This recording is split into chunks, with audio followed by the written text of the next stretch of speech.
All right, good afternoon, everyone, once again. And today I've got another project. Our washing machine was throwing the F3 E5 code, and what everyone said that is the locking mechanism. I did try to take it apart and see if it would work, but it worked for a day or two. We've unplugged it, and that hasn't fixed it. So I ordered the new piece right here. This is what supposedly is bad, so I'm going to install this new one. Some of the tools that you're going to need, I've got gathered here. I don't need everything here. I'm going to need one of these star bits here. I'll let you know which size I was needed on this particular. There's some 1/4 inch nuts on the back of the washing machine back here. And I'm going to try and zoom in on them so you can see. They're all along the back. They say you're going to have to take this panel off, and then you've got the water connections too. But to begin with, there is a bolt here, a screw there, and one right here. And those two hold this top on. The top will come loose. So obviously the first thing you want to do is disconnect it as you're messing with the electronics, and I may have to come back and disconnect those water hoses. So let's get started and see what this looks like. Alright, so I'm going to start with removing these. You don't have to use a drill, but I'm choosing to do that. It's a little easier, works a little faster.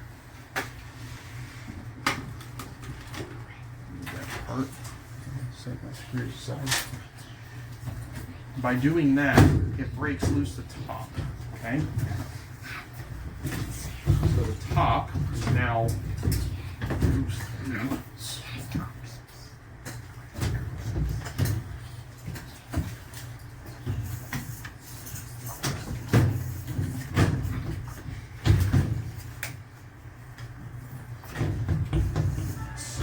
There we go. So see, that loosens up the whole top of this. It's amazing when you get into these. What you see is dirty. So please forgive me if it's dirty, but normally most of us don't take these apart. So I'm going to get down under here. There's where the switch connects. We're going to have to remove those two silver screws. I'm sorry, not those silver screws, but these screws right here. Sorry, a little hard to do one-handed. But that screw there, and that'll get the switch off. And then as you can see, the cord wraps around to the back, and we'll have to unplug it, which is why I did see somewhere where they said you'll have to remove the back panel in order to get into the electrical area of that. So I'm going to get started taking those screws off. Alright, so I've got a helper here holding out the camera, so I'm going to back out these two screws here. There's one. There's two. They do give you the other piece that the switch mounts into, which you can take off if you need to. I think I did last time as well. Actually, I took the whole piece off. So we'll do the same here. Alright, I'm going to go ahead and take these screws out here. Make sure you don't lose the screws.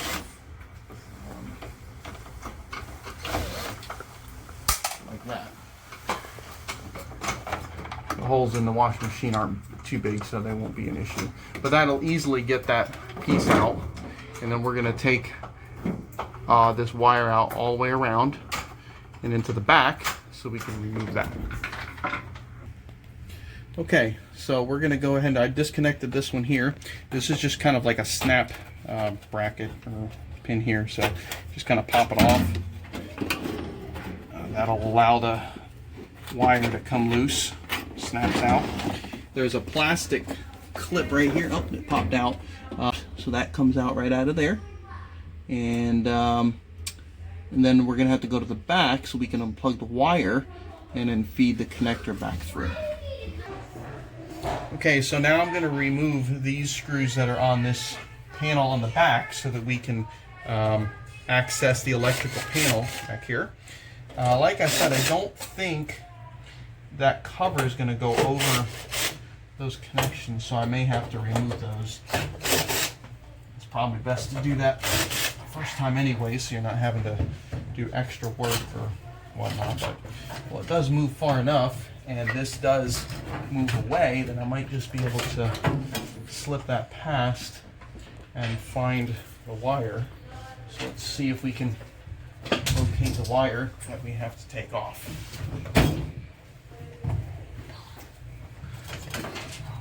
Look back up in here and see if we can locate it.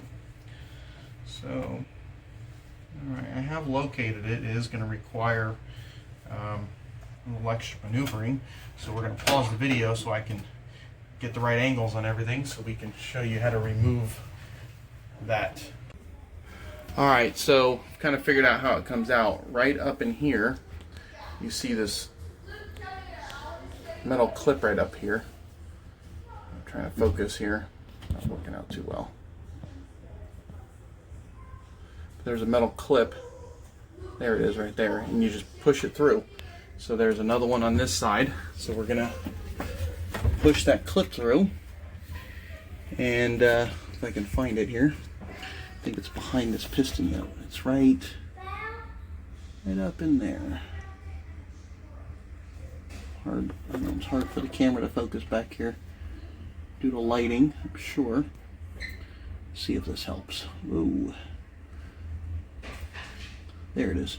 That clip right there with a little bit of rust on it. Right here.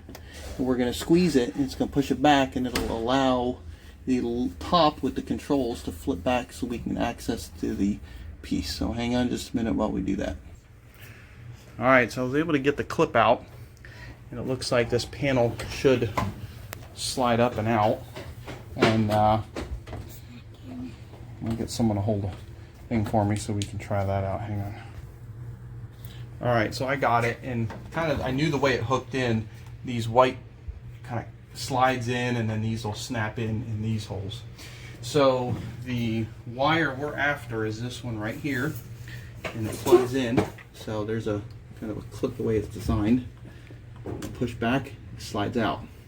So we're going to slide this one out right through here, and we're going to match it up to make sure that they actually sent me the part that does fit this. So, all right, so we're just going to lay this back in here like that. See if I can find the cord. That's replacing.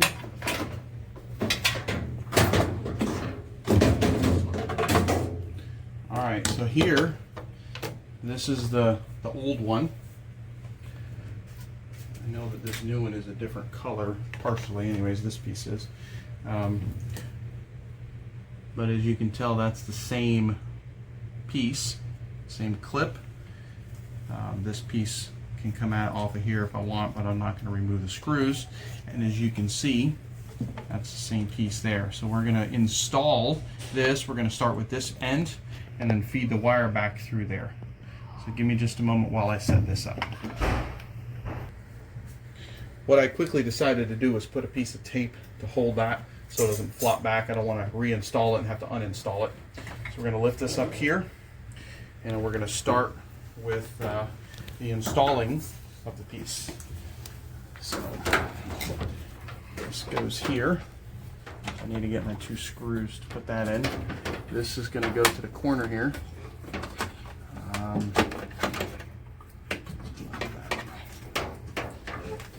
Tighten these corners.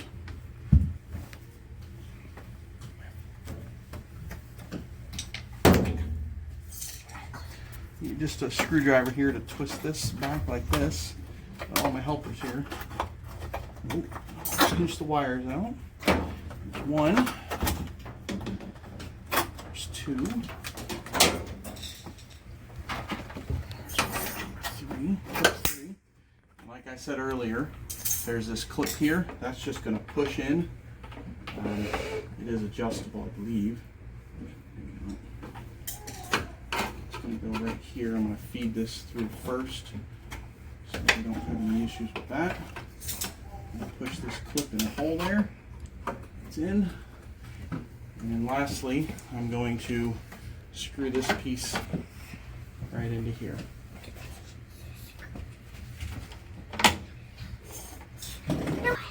Alright, so I'm just going to screw these back in here.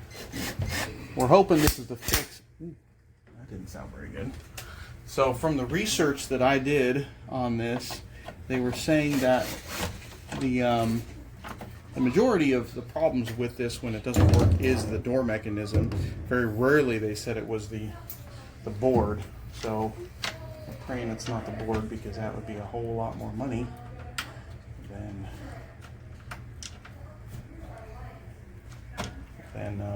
that switch. Alright, so once you've got those in there, definitely want to make sure you use the right screws. We're going to plug this into here. Push down on it.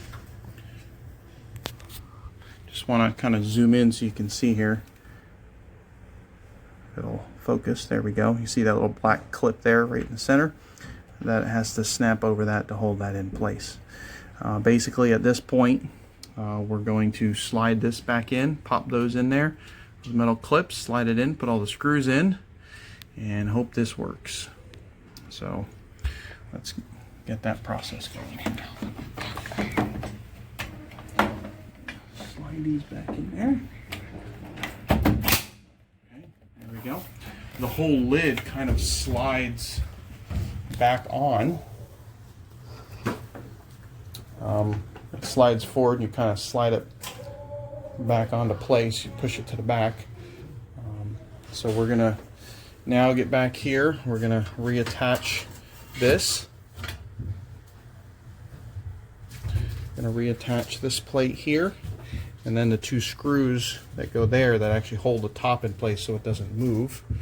And we'll plug it back in and see how it works. The two size tools that I was using is a T15 and a 1/4 inch drive in order to get these back screws on. The T15 was the one that last piece we just reconnected was what we needed. So let's get this line back up here.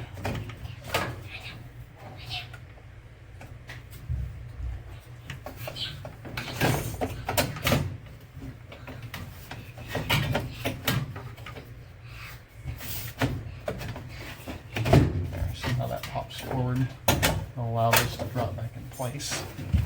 Slide it forward. So if this doesn't work, my understanding is this is going to cost me a whole lot more money than part was still a lot. And the door lock was, I think, $75 for the lock. This is a good DIY if you don't want to pay someone to come out and change a little piece. So let's see if we can finish this off here. I know that people will tell you not to necessarily use power tools for all these little pieces, but it sure does make it a lot easier.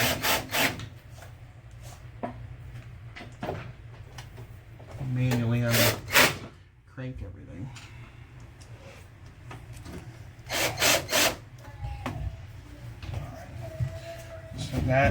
That back plate is now on. Now we're going to get the two screws to hold the top on, and we'll see where we're at.